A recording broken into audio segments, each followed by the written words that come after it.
কেমন আছো সবাই? আশা করি সবাই অনেক ভালো আছো। আজকে আমরা যে গল্পটি পড়ব সেই গল্পটির নাম নীল নদ আর পিরামিডের দেশ। গল্পটি কে লিখেছেন? গল্পটি লিখেছেন সৈয়দ মুজতবা আলী।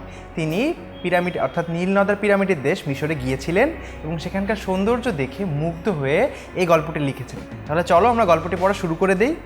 সন্ধ্যের দিকে জাহাজ সুয়েজ বন্দর পৌঁছলো, অর্থাৎ মিশরের সুয়েজ বন্দরে জাহাজ সন্ধ্যের দিকে পৌঁছলো, যেটিতে ছিলেন সৈয়দ মুজতবা আলী। সূর্যাস্তের সঙ্গে সঙ্গে ঘন নীল আকাশ কেমন যেন সূর্যের লাল আর নীল মিলে বেগুনি রং ধারণ করেছে।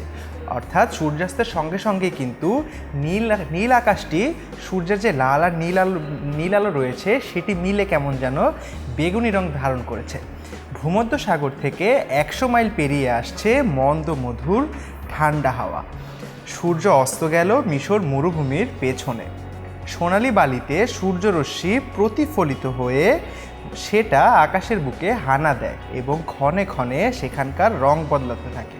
অর্থাৎ আমরা এখানে পড়ে বুঝতে পারলাম যে কিছুক্ষণ পর পরে কিন্তু রং বদলাতে থাকে সোনালি বালিতে সূর্যরশ্মি প্রতিফলিত হয়ে। তারপরে আমরা দেখি তার একটা রং ঠিক কোনো চেনা জিনিসের রং সেটা বুঝতে না বুঝতেই সেই রং বদলে গিয়ে অন্য জিনিসের, আমরা এখানে বুঝতে পারছি বন্ধুরা, অন্য জিনিসের রং ধারণ করে ফেলে।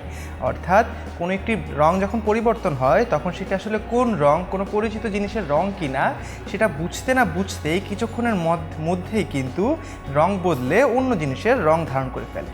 তাহলে বন্ধুরা, আমরা কিন্তু নীল নদ আর পিরামিডের দেশ গল্পটির প্রথম অংশটুকু এই ভিডিওতে পড়ে নিলাম। দ্বিতীয় অংশ এবং পরবর্তী অংশগুলো পড়তে তোমরা পরের ভিডিওগুলো দেখতে ভুলবে না। আর কোনো প্রশ্ন থাকলে আমাদেরকে কিন্তু কমেন্ট সেকশনে জানিয়ে দিতে পারো। ধন্যবাদ বন্ধুরা।